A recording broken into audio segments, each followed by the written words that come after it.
Hi అండి, అందరికీ నమస్తే.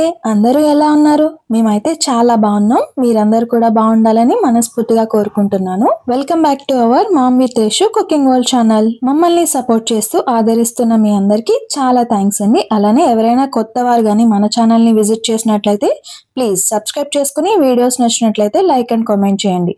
ఈరోజు మన స్పెషల్ రెసిపీ వచ్చి శనగలతో సాంబార్ చేస్తున్నాను. చాలా అంటే చాలా బాగుంటుంది. సరేనండి, ఇప్పుడైతే వీడియోలోకి వెళ్ళిపోదాం. మీకు వీడియోలో చూపిస్తున్నాను కదా, ఈ శనగల్ని రాత్రంతా నానబెట్టుకుని శుభ్రంగా వాష్ చేసుకుని అయితే ఇప్పుడు కుక్కర్లోకి వేసుకుంటున్నాను. ఈ శనగల సాంబార్కి మెజర్మెంట్స్ అయితే ఏం చెప్పట్లేదండి. 4 to 5 మెంబర్స్కి వచ్చేలా అయితే ప్రిపేర్ చేసుకుంటున్నాను.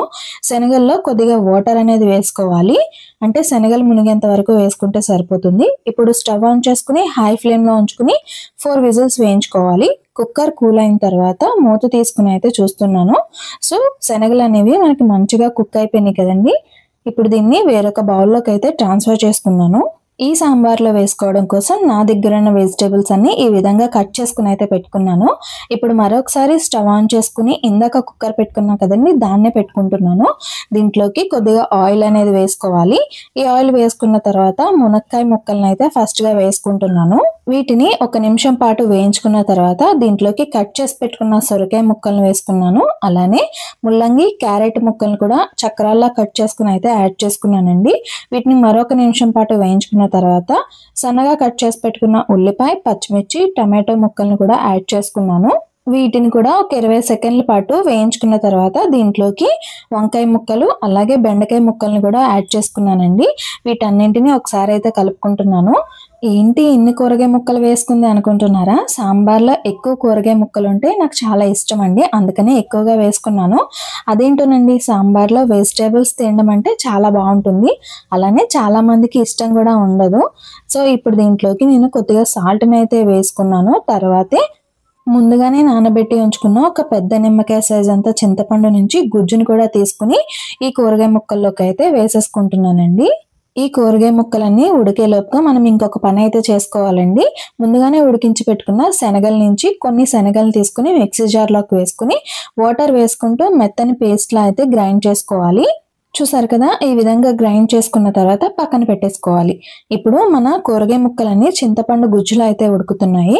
దీంట్లోకి మిగిలి ఉన్న శనగలను అయితే వేసుకుని ఒకసారి అంతా కలిసేలా బాగా కలుపుకోవాలి.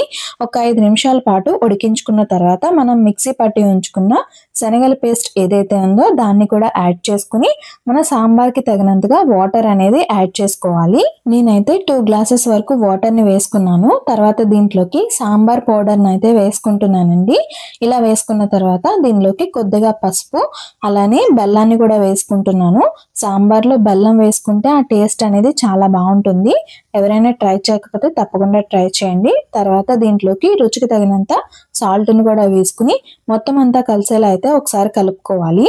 తర్వాత మూత పెట్టుకుని మరొక 10 నిమిషాల పాటు మరిగించుకోవాలి. మూత పెట్టుకునేటప్పుడు మనం క్రాస్గా పెట్టుకోవాలండి, లేదంటే సాంబార్ అంతా పొంగిపోతుంది. సో ఒక 10 నిమిషాల తర్వాత ఈ విధంగా ఉంది. ఇంకొక 5 నిమిషాల పాటు మరిగించుకుంటే మొత్తం కూరగాయ ముక్కలన్నీ మంచిగా ఉడికిపోతాయి.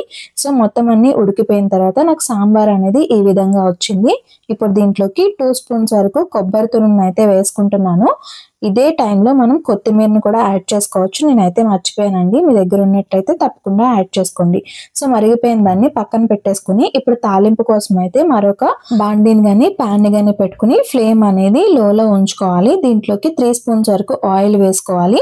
తర్వాత దంచి పెట్టుకున్న వెల్లుల్లి రెబ్బలు అలానే ఎండుమిర్చి, ఆవాలు, జీలకర్ర, కొద్దిగా కరివేపాకు వేసుకున్నాను. ఫైనల్గా కొద్దిగా ఇంగువ పొడి ఉంటే అది కూడా వేసుకుని స్టవ్ అయితే ఆఫ్ చేసుకుంటున్నానండి. ఇందాక కొత్తిమీర మర్చిపోయాను కదా, సో ఇప్పుడు యాడ్ చేసుకున్నాను. తాలింపు కూడా దీంట్లోకి అయితే వేసేసుకుంటున్నాను.